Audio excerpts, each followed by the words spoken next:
اعوذ باللہ من الشیطان الرجیم بسم اللہ الرحمن الرحیم وَلِيَعْلَمَ الَّذِينَ أُوتُوا الْعِلْمَ أَنَّهُ الْحَقُّ مِنْ رَبِّكَ فَيُؤْمِنُوا بِهِ فَتُخْبِتَ لَهُ قُلُوبُهُمْ وَإِنَّ اللَّهَ لَهَادِ الَّذِينَ آمَنُوا إِلَى صِرَاطٍ مُسْتَقِيمٍ۔ یہ سورہ حج کی آیت نمبر 54 ہے، 54، اور ترجمہ یہ ہے کہ اور تاکہ جان لیں وہ لوگ جنہیں فہم دیا گیا، علم دیا گیا کہ یہی حق ہے تمہارے رب کی طرف سے، پھر وہ ایمان لے آئیں اور ان کے دل مائل ہو جائیں اس کی طرف۔ بے شک اللہ رب العزت ایمان والوں کو صراط مستقیم کی ہدایت دینے والا ہے۔ حضرات گرامی، یہ جو اوپر کی آیت تھی اس سے پہلے جو زندگی کے فلسفے کو بیان کرتی ہے کہ اللہ رب العزت نے ہمیں جو دنیا میں یہ زندگی دی ہے، یہ جو عمر دی ہے، یہ جو لمحات دیے ہیں جس میں ہم سانسیں لے رہے ہیں، یہ ہماری آزمائش کے لیے ہیں، اور آزمائش کے لیے ہمارے اوپر کبھی ایسی تکالیف آتی ہیں، مصیبتیں آتی ہیں، غم آتے ہیں، پریشانیاں آتی ہیں جو ہمارے ایمان کو آزماتی ہیں، اور اسی طرح سے شیطان مردود بسا اوقات ایسے شکوک اور شبہات ڈالتا ہے جو انسان کو اللہ سے غافل کرنے والے ہوں اور اس کے بارے میں شک پیدا کرنے والے ہوں۔ یہ ساری چیزیں جو ہو رہی ہیں، اللہ رب العزت فرماتا ہے کہ یہ ساری چیزیں تمہاری آزمائش کے لیے ہیں۔ جب تم اللہ کی طرف متوجہ ہوگے تو تمہیں نظر آئے گا کہ یہ ساری چیزیں دنیا کے اندر، ساری مخلوقات جو یہاں پر ہیں، انسان اور جن کو اختیارات کی دولت سے نوازا گیا ہے، اختیار کی نعمت عطا کی گئی ہے، یہ اس لیے ہے تاکہ ہم ان کی آزمائش کریں۔ اللہ تعالیٰ چاہتا تو سب کو ایک جیسا پیدا کر دیتا، سب کو ایک حالت پر پیدا کر دیتا، سب کو ایک کیفیت پر پیدا کر دیتا، سب کو مالدار بنا دیتا، یہ سب کو غریب کر دیتا، یہ سب کو بلند کر دیتا، یہ سب کو ایمان والا کر دیتا۔ اللہ تعالیٰ کے بس میں سب کچھ تھا، اللہ کی قدرت میں یہ بالکل تھا، لیکن اللہ نے چاہا کہ ہم نے انسان کے اندر جو طاقت رکھی ہے، جو شعور رکھا ہے، جو سمجھنے کی قوت ہے، سمجھنے کی طاقت ہے،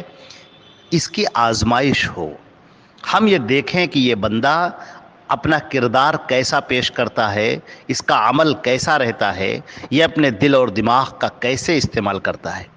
اب دیکھیے، اللہ رب العزت نے انسانوں کے ہدایت کے لیے اپنے پیغمبر حضرت محمد مصطفیٰ صلی اللہ علیہ وسلم کے اوپر اپنا پیغام نازل فرمایا اور احکام عطا فرمائے، اور یہ رکھ دیے دنیا میں کہ دیکھو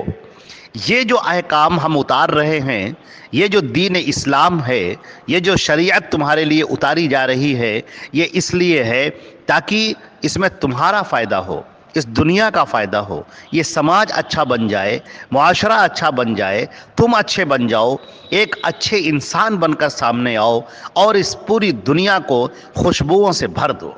کسی پر کوئی ظلم نہ ہو، کسی کے ساتھ کوئی غلط سلوک نہ ہو، کسی کے ساتھ کوئی غصب کا معاملہ نہ ہو، تمام لوگ اپنی صلاحیتوں کو صحیح معنی میں درست جگہ پر، حق جگہ پر استعمال کریں۔ اب یہ بات کہی گئی،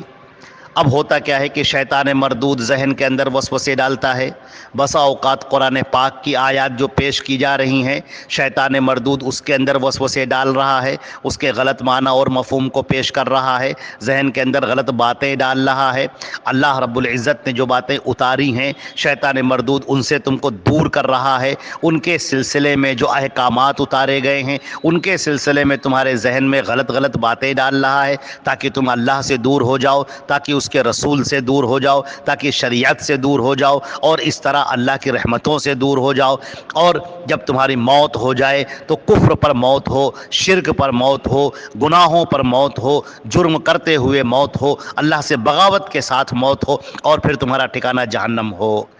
یہی شیطان مردود چاہتا ہے۔ اللہ تعالیٰ فرماتے ہیں وَلْيَعْلَمَ الَّذِينَ أُوتُوا الْعِلْمَ، تاکہ یہ ساری آزمائشیں اس لیے ہیں تاکہ وہ لوگ جنہیں فہم دیا گیا، جنہیں علم دیا گیا، شعور دیا گیا، جو سوچنے اور سمجھنے کی صلاحیت جن کو عطا کی گئی، جو اپنے دماغ کو استعمال کرتے ہیں، اور جو صرف یہ نہیں کہتے کہ ہم اپنے باپ دادا سے جو پائے ہوئے ہیں ہم اسی پر قائم رہیں گے، بلکہ وہ معاملات پر غور کرتے ہیں، آپ کی باتوں پر غور کرتے ہیں، قرآن پاک کی آیتوں پر غور کرتے ہیں، اے محمد صلی اللہ علیہ وسلم تمہاری آیتوں پر غور کرتے ہیں۔ یہ وہ لوگ ہیں کہ یہ سرا پا لیتے ہیں اور ان کو یقین ہو جاتا ہے کہ اللہ کی طرف سے جو اتارا گیا ہے یہی برحق ہے، انہ الحق من ربک، تمہارے رب کی طرف سے جو اتارا گیا ہے یہی برحق ہے، اور پھر وہ ایمان لے آتے ہیں، دائرہ اسلام میں داخل ہو جاتے ہیں۔ فَتُخْبِتَ لَهُ قُلُوبُهُمْ، اور ان کے دل پھر اللہ کی طرف مائل ہو جاتے ہیں، ان کا ایمان بڑھ جاتا ہے، ان کا سینہ ایمان سے منور ہو جاتا ہے، پھر وہ اللہ کی محبت میں جیتے ہیں، وہ زندگی گزارتے ہیں، لیکن انہیں ہر آن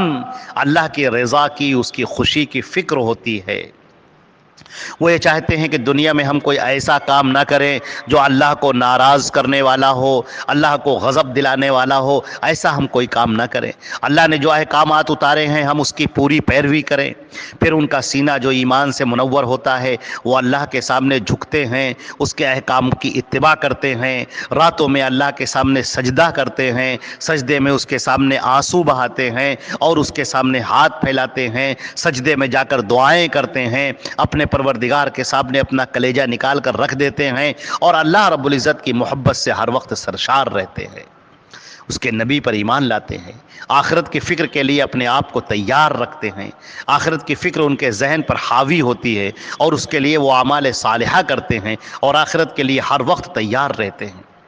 اللہ تعالیٰ فرماتا ہے وَإِنَّ اللَّهَ، بے شک اللہ رب العزت، لَهَادِ الَّذِينَ آمَنُوا إِلَى صِرَاطٍ مُسْتَقِيمٍ، بے شک اللہ رب العزت ضرور ہدایت دے کر رہے گا، ہدایت دینے والا ہے، ہدایت کے راستے کھول دیتا ہے ان لوگوں کے لیے جو ایمان لائے، انہیں صراط مستقیم کے ہدایت دیتا ہے۔ صراط مستقیم اس نے کھول کر رکھ دیا ہے ایمان والوں کے لیے، اے ایمان والو آگے بڑھو اور اس صراط مستقیم پر چلو۔ یہ صراط مستقیم کیا ہے؟ یہ اللہ کا اتارا ہوا دین ہے، یہی صراط مستقیم ہے۔ حضرت محمد مصطفیٰ صلی اللہ علیہ وسلم نے جو تمہارے سامنے پیش کیا، جو شریعت تمہارے سامنے رکھ دی، جو تمہارے سامنے احکامات الہیہ رکھ دیے، یہی صراط مستقیم ہے، کیونکہ اللہ کے رسول نے اپنی مرضی سے کچھ نہیں کہا۔ وما ينطق عن الهوى ان هو الا وحی یوحى، محمد یہ اپنی مرضی سے کچھ نہیں کہتے، بلکہ یہ جو کچھ بھی کہتے ہیں ہماری اتاری ہوئی وحی ہوتی ہے۔